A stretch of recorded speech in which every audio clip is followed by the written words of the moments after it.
Welcome back. Take a moment to get comfortable. Lower the lights, rest your head, and let the day fall away. Tonight, I'm going to tell you a true story. It happened more than 100 years ago on the gaslit streets of old America. It is a dark story, but a quiet one. Nothing in it can reach you here, so you don't need to follow every word.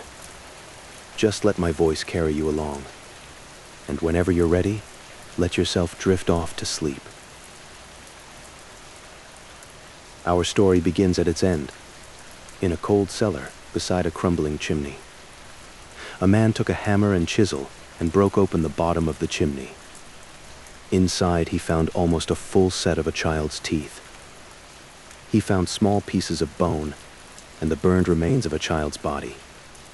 But to understand how those small bones came to rest in that chimney, we must go back. Back nearly 40 years. To a quiet farm and a clever, ambitious boy. Chapter 1. The Clever Boy. The boy's name was Herman Mudgett. He was born in Gilmantown, New Hampshire on May 16, 1860. He grew up on a farm near Burlington, Vermont. He was a bright boy, clever, ambitious, and fond of study. At just 16 years old, he became a school teacher. On July 4, 1878, when he was 18, he married a young woman named Clara Lovering. Soon after, he gave up teaching. He wanted to study medicine instead. He took a course at a medical school in Burlington, Vermont. A year later, he finished and went on to a college in Ann Arbor, Michigan.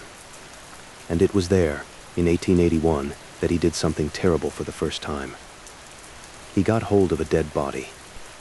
The body looked a great deal like a close friend of his, a fellow student. That friend had just taken out a life insurance policy worth $1,000. And Mudgett was the one who would be paid if the friend died. So the two of them made a plan. They placed the dead body in the friend's bed. Then the friend quietly disappeared. Hardly anyone looked into it. Mudgett collected the insurance money with no trouble at all. And he shared it with his dead friend. Soon after, Mudgett left the college. And he took a new name. From now on, he called himself Holmes. He found work at an asylum in Norristown, Pennsylvania. 6 months later, he moved to Philadelphia and worked in a drugstore. Then he went to Chicago and opened a drugstore of his own. Still using the name Holmes, he married again, a woman named Myrta Belknap. But he was already married to Clara, so this was a crime, the crime of bigamy. Years later, he would marry a third time. On January 17, 1894, using the name Howard, he married Georgie Yoke in Denver. For years, Holmes traveled the country under many false names. He ran all sorts of small businesses, none of them quite honest. Little by little, he gathered a great deal of money. And with that money, he built something strange. A large 4-story building on a corner in Chicago. In time, people would call it Holmes Castle. Chapter 2. The insurance plot. When we last spoke, a clever young man had shed his old name and built a strange castle in Chicago. Around 1889, Holmes met a man named Benjamin Pitezel. Pitezel would later be suspected as Holmes' partner in many crimes. At that time, Pitezel had a wife and 4 small children. They lived in St. Louis. Their names were Dessie, Alice, Nellie, and Howard. Holmes was a man of medium height and build. He was always neatly dressed and gentle in his manners. But as this story will show, he was cruel and evil at heart. Holmes had a strange power over Pitezel. He could bend the man to his will. And so Pitezel became like soft clay in his hands. On November 9, 1893, Pitezel took out a life insurance policy. It was worth $10,000, and it would be paid to his wife if he died. Holmes knew about this policy, and he made a plan around it. He told Pitzel to go to Philadelphia. There, Pitzel would use a false name, B.F. Perry. He would open an office and hang a sign that read, "Patents bought and sold." Then Holmes would find a dead body that looked like Pitzel. He would place that body in the office. He would arrange it to look like an accident, as if a bottle had exploded. The world would believe that Pitzel was dead. Pitzel's young daughter, Alice, would come and say the body was her father. The insurance money would be paid, and then Pitzel would quietly come home. Mrs. Pitzel begged them not to do it, but Holmes told Pitzel to obey, and Pitzel obeyed. So, on August 17, 1894, Pitzel opened his office on Callowhill Street and hung his sign. Around this time, Holmes ran into trouble of his own. He was arrested in St. Louis for a dishonest sale of a drugstore. While he sat in jail, he met a train robber named Marion Hedgespeth. Holmes asked him if he knew a clever lawyer. Hedgespeth gave him a name, a lawyer called Howe, and then Holmes made a foolish mistake. He told Hedgespeth the whole secret plan about Pitzel. He promised Hedgespeth $500 if the plan worked. Remember that promise. It will matter later. Soon, Holmes was let out on bail. He went to Philadelphia and met Pitzel at the office. Together, they bought some cheap furniture for the place. The trap was set. Chapter 3. The Body on Callowhill Street. When we last spoke, Holmes had set his trap, an office, a false name, and a patient, terrible plan. One day, a carpenter named Eugene Smith walked past the office. He had invented a small saw, and he wanted to sell it. The sign drew him in, and he stepped inside. The man he knew as Perry listened kindly and asked him to bring back a model. Smith did, and Perry told him the saw would sell well. A few days later, Smith came back to see how his saw was doing. But Perry was not there, only his hat and coat. Smith waited a while, then left. He came back the next day. The hat and coat had not moved. He asked the neighbors. No one had seen Perry since Saturday. Now Smith grew worried. He decided to look for himself. He climbed the stairs to the upper floor. And there, in a back room, he found a body, burned and badly hurt. Near it lay the pieces of a broken bottle, a pipe, and a burnt match. The body was taken to the morgue. No one came to claim it, so it was buried in a pauper's grave. But the plan was already moving. The lawyer, Howe, went to Mrs. Pitzel in St. Louis. He told her that her husband was dead. He asked for her daughter, Alice, to come and name the body. Mrs. Pitzel signed a paper giving Howe the right to collect the money. She let Alice go. She still believed her husband was alive and safe. She thought the child would simply name a stranger's body. A few days later, the body was dug back up. Holmes was there. He said he was a close friend of the family. When the grave was opened, both Alice and Holmes said the body was Pitzel. The insurance men were not fully sure how the man had died. They guessed a bottle of something had exploded as he lit his pipe. But there was a strange sign they could not explain. When the body was opened, it smelled of chloroform. Still, in the end, the money was paid. $10,000, minus some costs. Holmes and the lawyer kept much of it. And little Alice did not go home. When her mother asked where she was, Holmes only said she was well cared for. Chapter 4. The Children. When we last spoke, a body had been buried as Pitzel, and $10,000 had quietly changed hands. Now Holmes turned to the rest of the family. He visited Mrs. Pitzel. She begged to be taken to her husband and child. Holmes told her to be patient. He said the insurance men were suspicious, so the family must stay apart for now.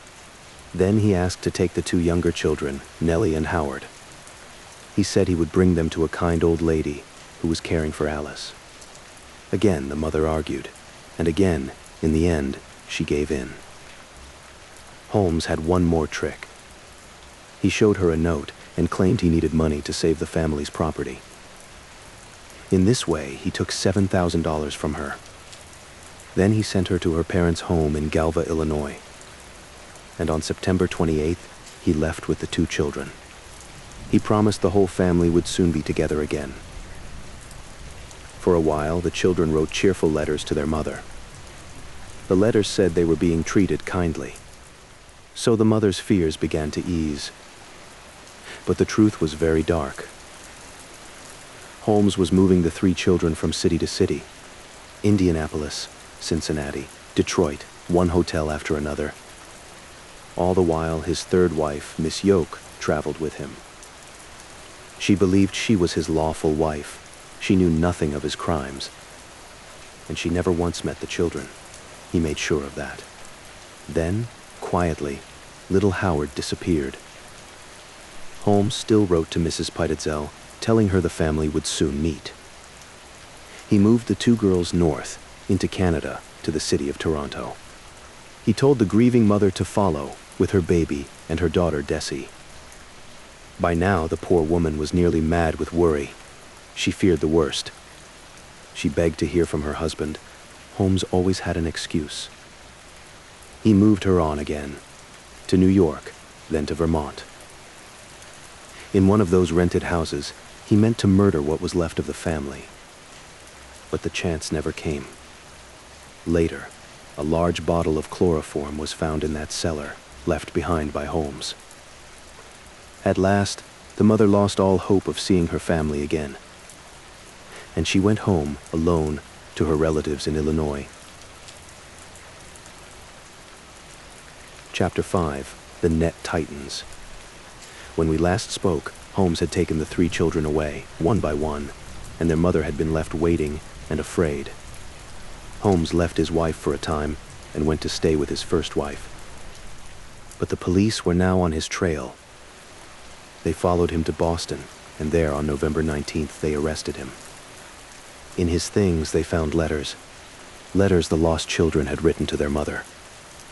At first, Holmes thought the police only wanted him for the insurance fraud. So he made a confession, but only a small one. He admitted the body had not really been Pitezel. He swore that Pitezel was alive and had run off with his 3 children. He even said Mrs. Pitezel was part of the scheme. So she too was arrested and questioned hard. But in the end, the police believed her. She was innocent. Now, several months had passed. No one had seen Pitezel or the 3 children in all that time. And slowly, a darker fear took shape. The police began to believe that Holmes was not just a thief. They believed he was a murderer of at least 4 people. They saw his reason, plain and cold. Pitezel knew too much about Holmes's crimes, so Pitezel had to be silenced. And the children, the older ones knew about the insurance trick. And children talk. So Holmes had decided that he would only be safe when the whole family was gone. He could not kill 6 people at once, so he chose to separate them and kill them one by one. Then Holmes gave another statement, a new story. He said that Pitezel had killed himself with chloroform. He said he had only found the body and used it for the insurance plan. And he swore once more that the 3 children were alive. This time in Europe, with a woman named Minnie Williams. Part of his story was true. The dead man really had been Pitezel. But the rest, no one believed. It was clear now that the children must be found, and so the search began. The district attorney chose one man for the task, a detective named Frank Geyer. 8 months had passed since anyone had seen the children. People forget faces in 8 months. The task seemed almost impossible. But on June 26, 1895, Geyer set out. He carried photographs of Holmes and of the 3 lost children. Chapter 6. The Long Search. When we last spoke, a patient detective had set out to find 3 missing children. Geyer began in Cincinnati, going from hotel to hotel. At one of them, a clerk knew the photographs at once.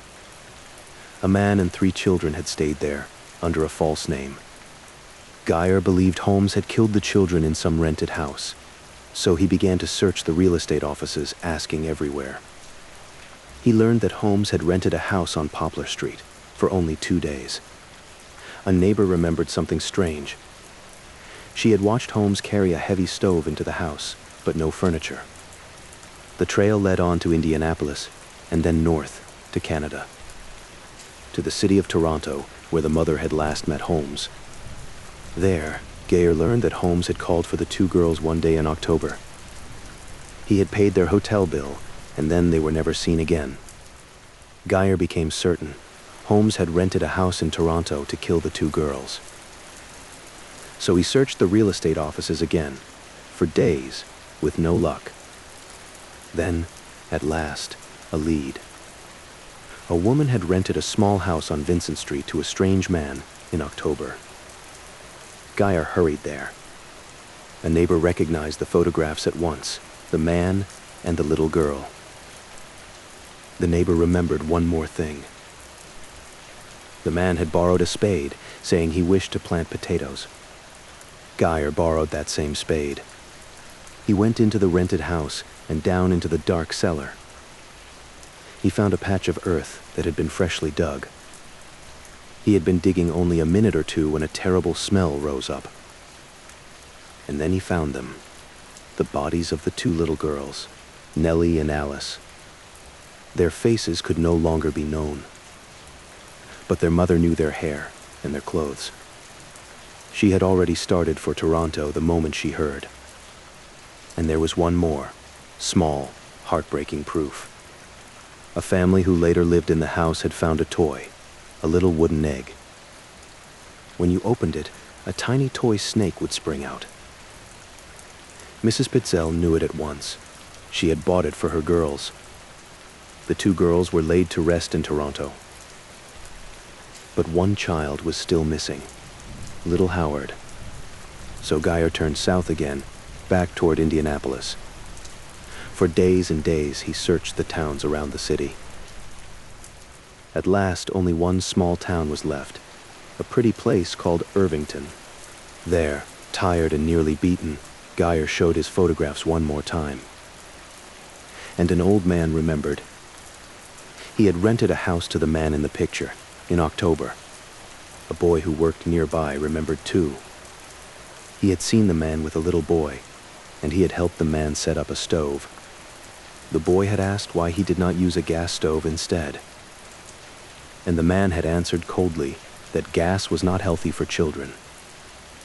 Little Howard had been standing right there when he said it. Geyer searched the empty cottage.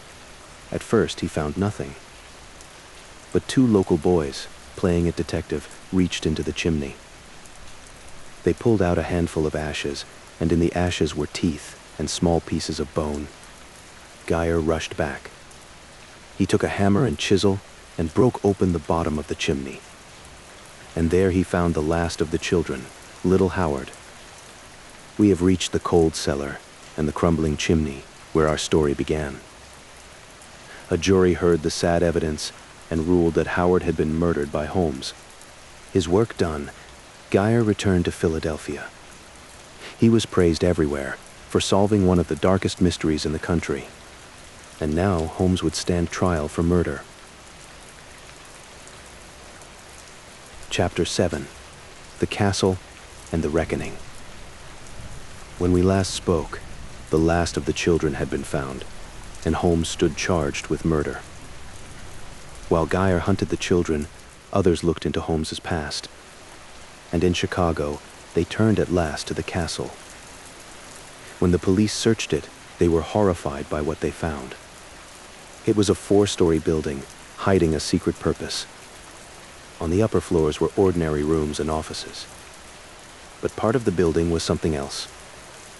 Holmes had built a place to trap people and to hide their remains, in the heart of the city. His office held a vault, airtight, so that no sound could escape it. His windowless bathroom hid a secret stairway down to the basement. You reached it by lifting a rug to find a hidden trap door. In the cellar was a great furnace. In the ashes nearby, the police found small pieces of burned human bone.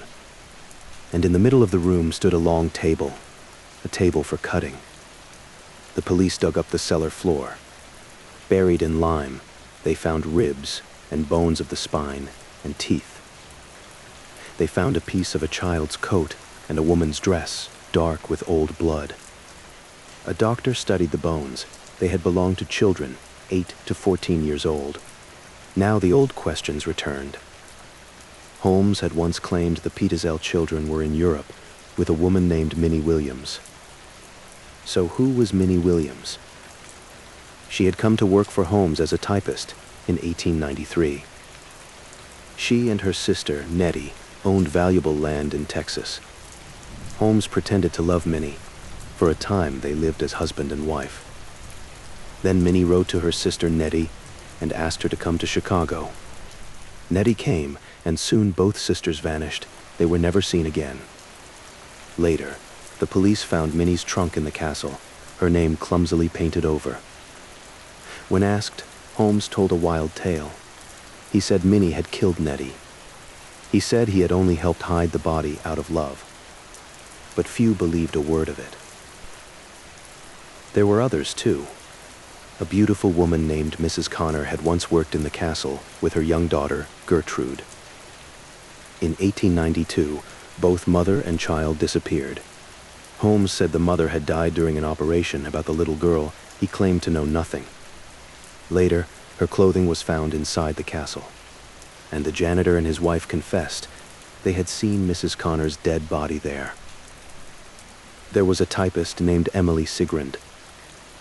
She wrote to her parents several times a week. Then, after December of 1892, her letters simply stopped. There was a handyman named Chappelle, whom Holmes had hired. Holmes asked him to mount skeletons for money. Chappell believed he was preparing them for a medical college. He did not know the bodies had once been living people. Holmes was suspected in still more deaths, people he did business with who simply vanished. The full number no one will ever truly know. And so, at last, Holmes came to trial. On October 28, 1895, his trial began in Philadelphia for the murder of Petezel.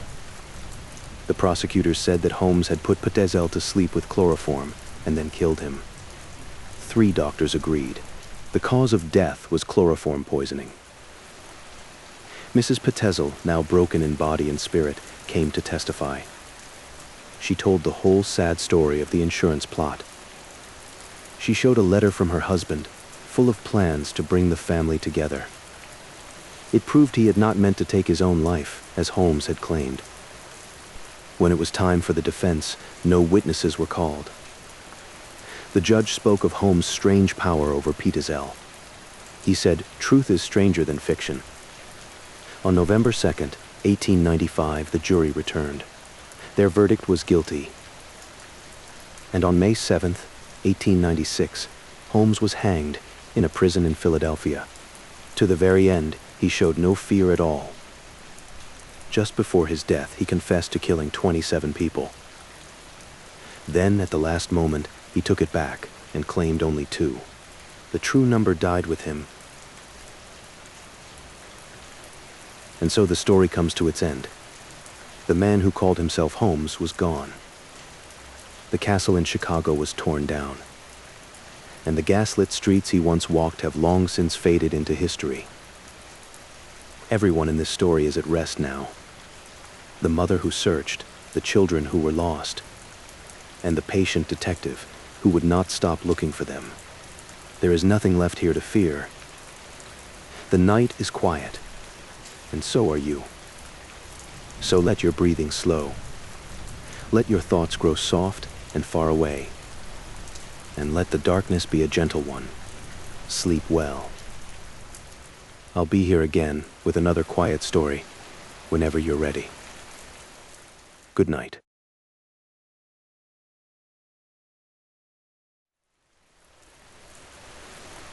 Our next story The Man with the Large Hands. This is a true story. It happened in Boston in the summer of 1925. A woman was murdered, alone in her hotel room. And for weeks, I had almost nothing. No witness, no motive I could prove, no name. She must have screamed for her life, and yet no one heard a thing. And when at last I caught the man I knew had done it, a jury set him free. This is the story of the Hotel Hollis murder. And it is the story of how I made sure that man never walked free again. Chapter 1. The Call. Something terrible has happened over at Hotel Hollis. Those were the words that met me when I came on duty that morning. It was the 31st of May, 1925, a Sunday.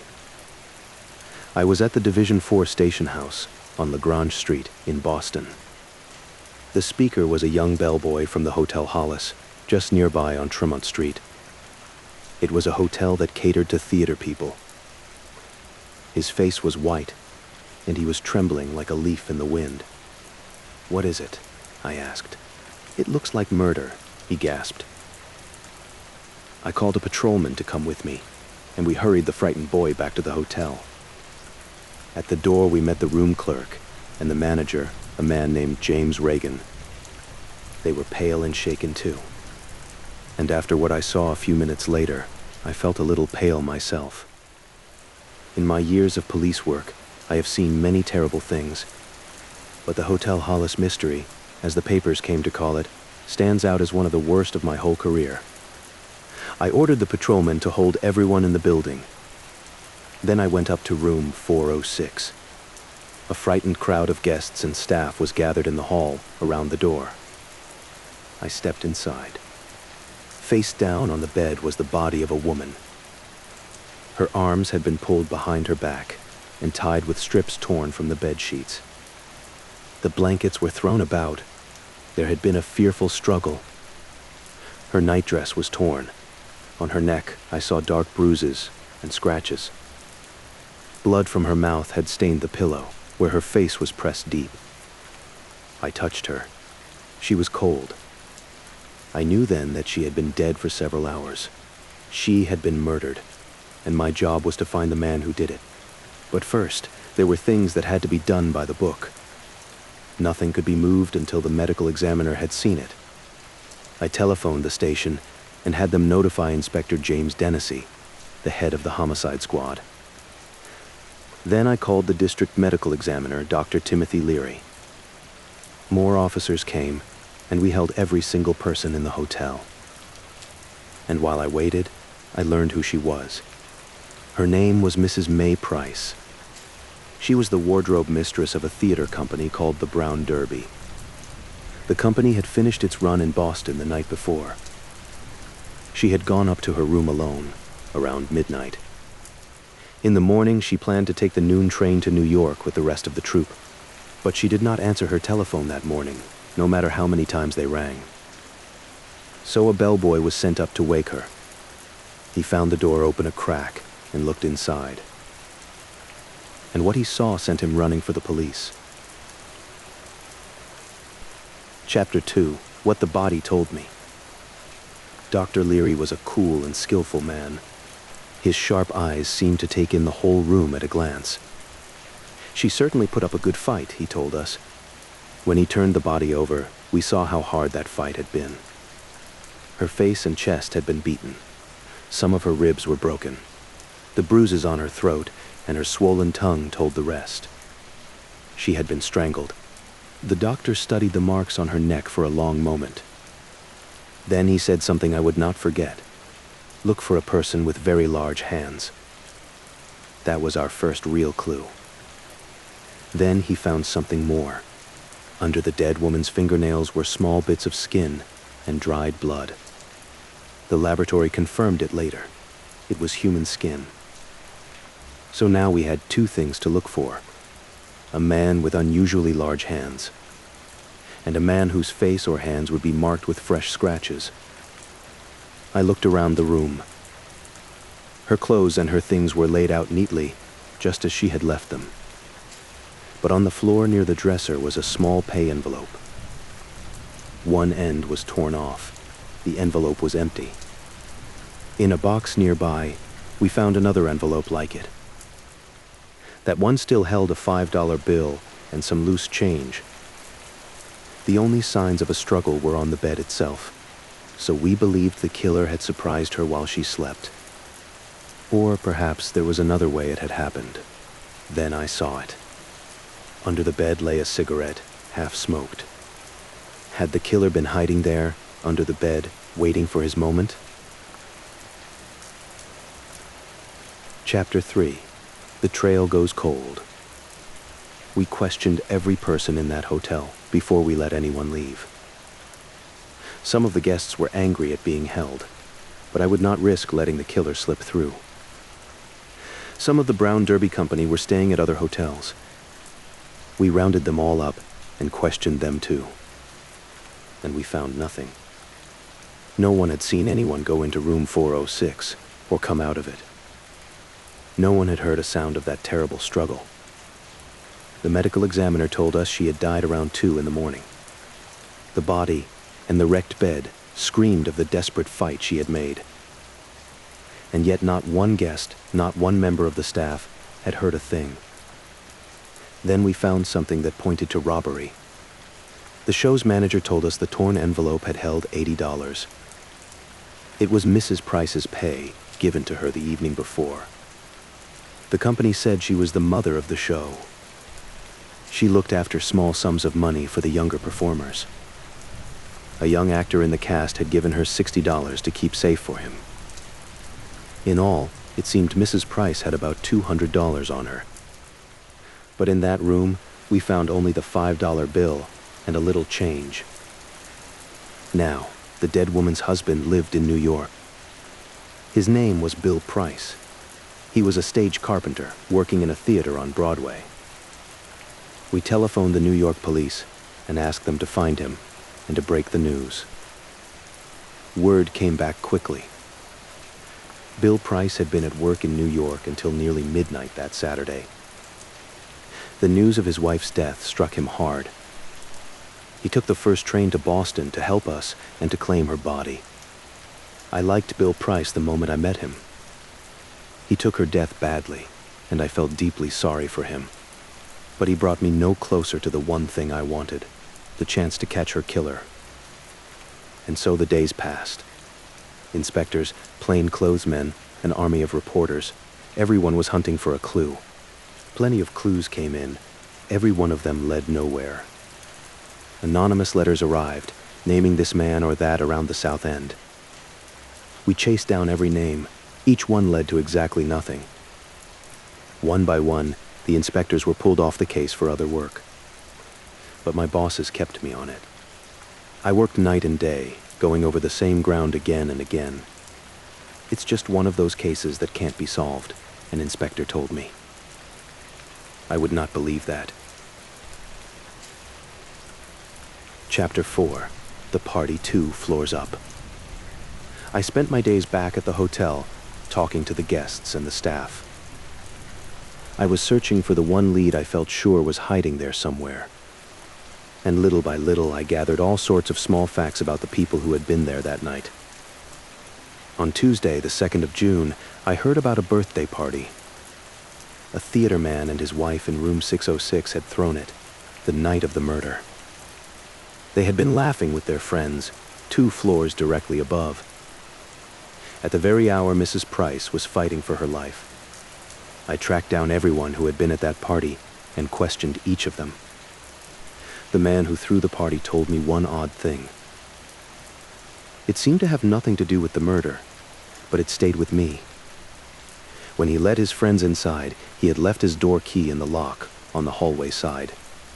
When the party ended, the key was gone. He guessed it had fallen out, and that someone had handed it in at the front desk. So he bolted his door from the inside and went to bed. The next morning he asked the clerk for his key.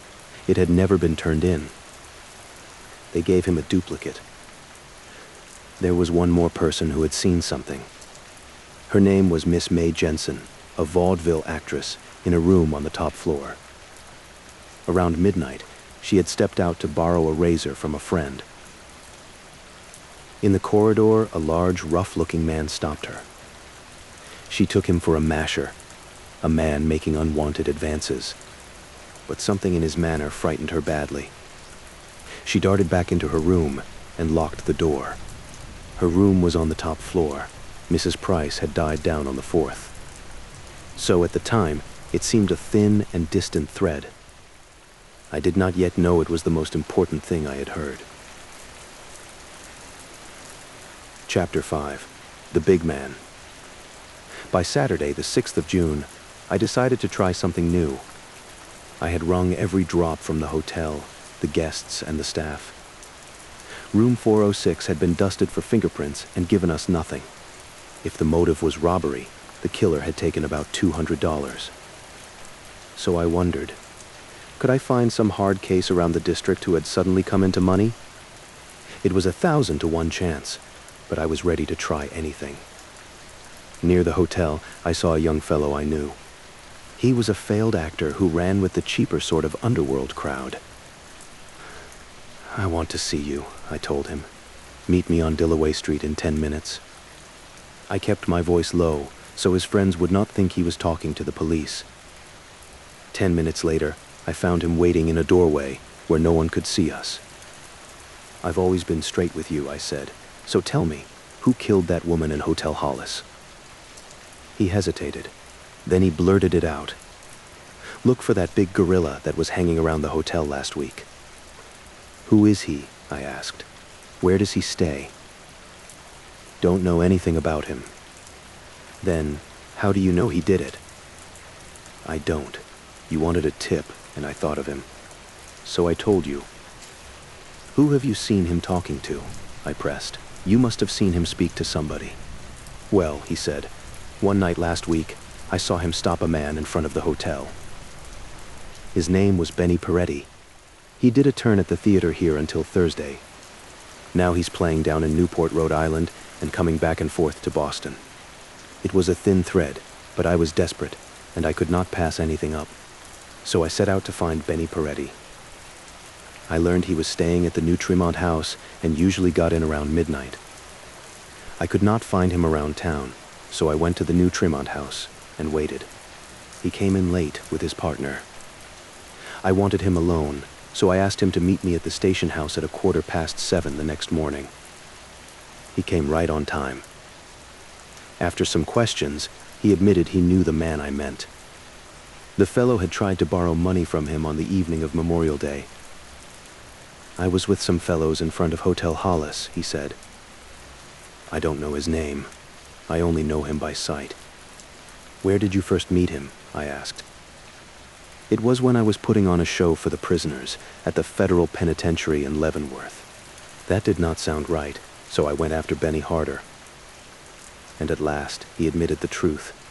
He had met the big man because he too had been a prisoner there. This was Benny's story. He and his stage partner were young men, just getting started. A trunk was delivered to their room by mistake, by the express company. They said nothing, and when the mistake was found, they were arrested. Because the trunk had come from another state, it became a federal case. They had no money for a lawyer. Frightened and green, they pleaded guilty, thinking they would get off. Instead, both young men were sent to Leavenworth. The big fellow, Benny said, was also at Leavenworth. He was such a bad prisoner that they kept him locked up most of the time. Once, he escaped by crawling out through a sewer pipe. He was caught and brought back within a few days. Benny had not seen him since until a week ago, when the ex-convict turned up and asked him for money.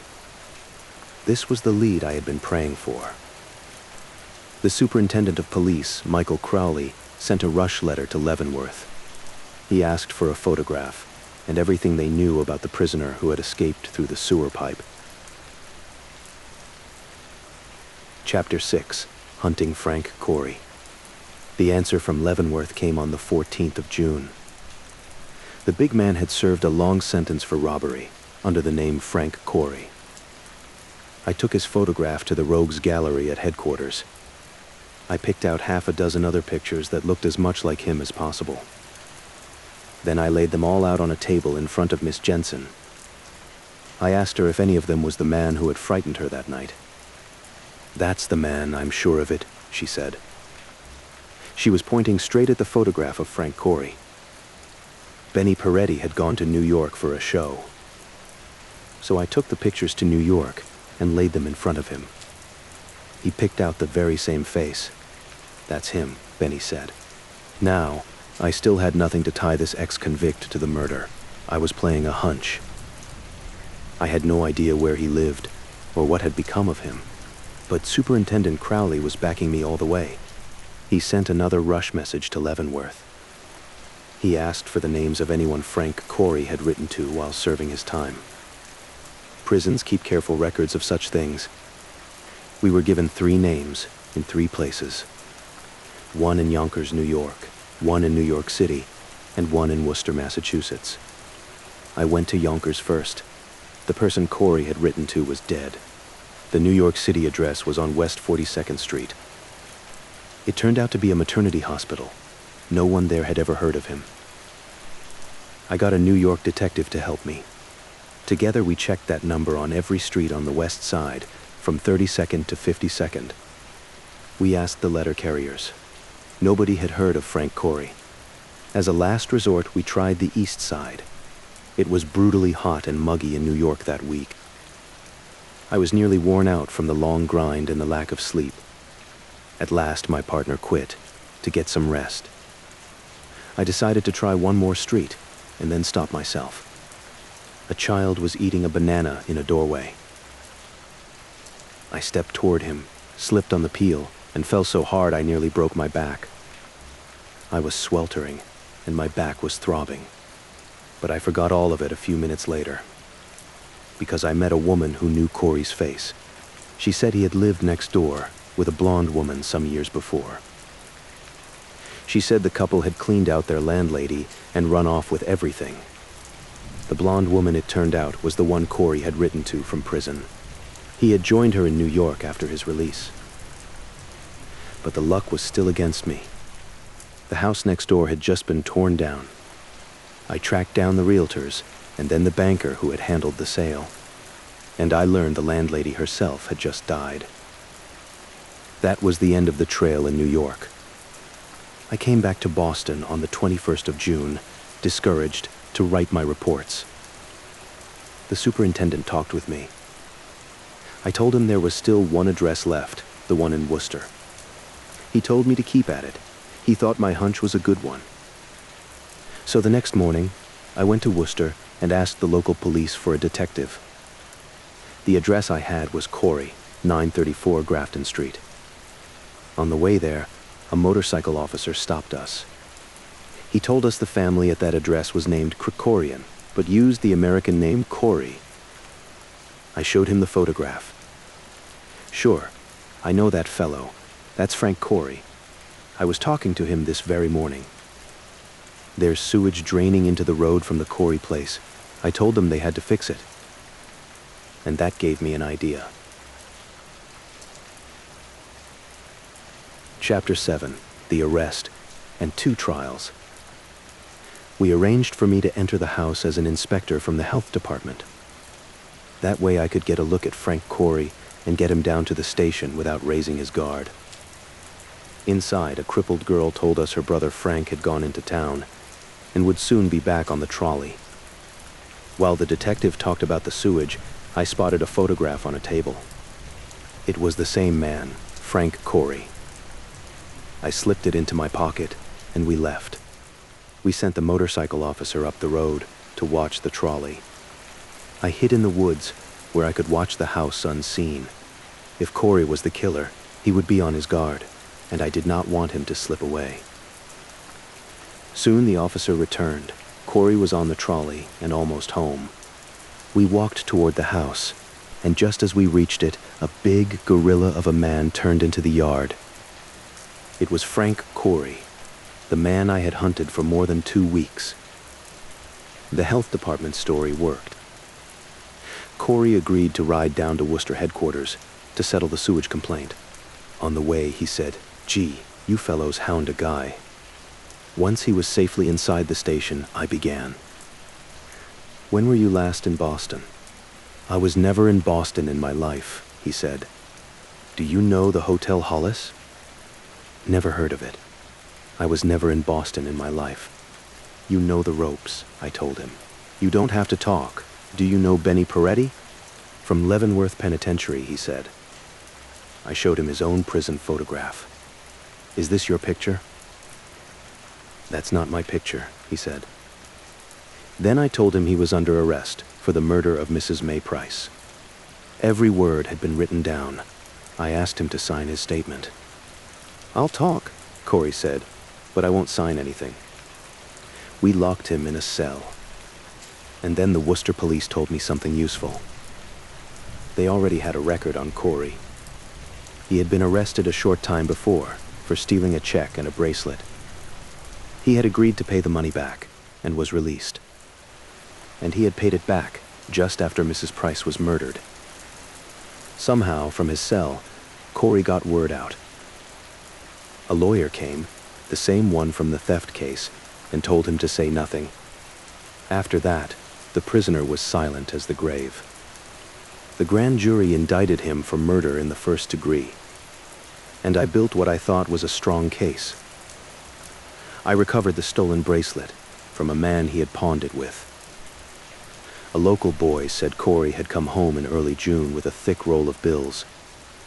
A clerk at the Hotel Hollis remembered him. He said Corey had paid $1.50 in advance for room 512 on the night of May 28th. He had used the name Frank Muliono. He tried to register again on the evening of May 30th. But he was turned away because he tried to pay with a $5 check written in pencil. And Miss Jensen identified him. He was the man who had frightened her that night. Here is the story we put together. Corey had been lurking on the 6th floor where he frightened Miss Jensen. He took the missing key from the door of room 606. He used it to get into room 406 and hid beneath the bed to wait. When we arrested him, he carried the same brand of cigarettes as the one I found under that bed. I believe he started to light one while he waited. Then he feared the smoke would give him away, and he put it out after a puff or two. He was under the bed when Mrs. Price came in. She set her money on the dresser, undressed, and got into bed. When he judged from her breathing that she was asleep, he crept out. She caught him taking the money. He seized her by the throat to stop her screaming, and during the fight she made for her life, she scratched him deep on the hands and face. A man matching Corey had gone to a nearby drugstore the next day for something to treat bad scratches on his face. Witnesses in Worcester said his face and hands were marked when he came home in June. When we arrested him, one mark on his face was still healing. He said it was a cut from shaving. Corey's family spent nearly everything they had on his defense. He had a clever lawyer, and the trial dragged on. The jury was out for hours, and then they came back. Not guilty. I was stunned and bitterly disappointed. I was certain he was guilty. So was the district attorney. But we had learned one more thing. Corey had once deserted from the United States Army. And that gave me one more chance. I had the federal authorities hold him as a deserter while I went back to work. During the trial, I had overheard two men talking in the courthouse. What they said hinted that Corey had gone to a room on Hanover Street right after the murder. At the murder trial, we could not account for his movements until he reached Worcester 2 days later. Now I chased that thread. I found the room in the Crawford House Annex where Corey had gone after the crime. He had arrived in the early morning of May 31st with money to pay $2.50 for a room. He was not satisfied with it and moved to a better one for $3.50. He had come in wearing a raincoat and left it behind. I recovered that raincoat, and Miss Jensen and others identified it as the one he wore at the Hotel Hollis. For a while, the trail ended at that room, but I would not quit. At last, I placed him the next night at the Boston Tavern. The register confirmed it. Corey had come there on the night of May 31st with a woman and paid $6 for a room. Now we were ready for the move we had been quietly planning. We brought the evidence to the grand jury and won a secret indictment. It charged Frank Krikorian, also known as Corey, Costello, and Muliono, with the robbery of Mrs. Price at the Hotel Hollis. Not her murder, her robbery. I went to Camp Divens with the warrant, and the federal authorities handed him over. There was a sensational second trial. Corey was defended by the same sharp lawyer. But this time, the jury found him guilty. Guilty of robbing the very woman of whose murder he had just been acquitted. His lawyer cried that this was double jeopardy and appealed to the higher courts. He was overruled. Judge Laurie sentenced Frank Corey to life in prison. He called the crime one of extreme atrocity. He praised the jury for its intelligence. And he made it plain that he was handing down so heavy a sentence for robbery because of how the first trial had ended. The man who killed Mrs. May Price was never convicted of her murder. A jury had seen to that. But he spent the rest of his life behind the walls of a prison, all the same. Sometimes, justice does not arrive the way you expect it to. Sometimes you have to find another door. Thank you for listening. If you'd like another true story from the old case files, you know where to find me.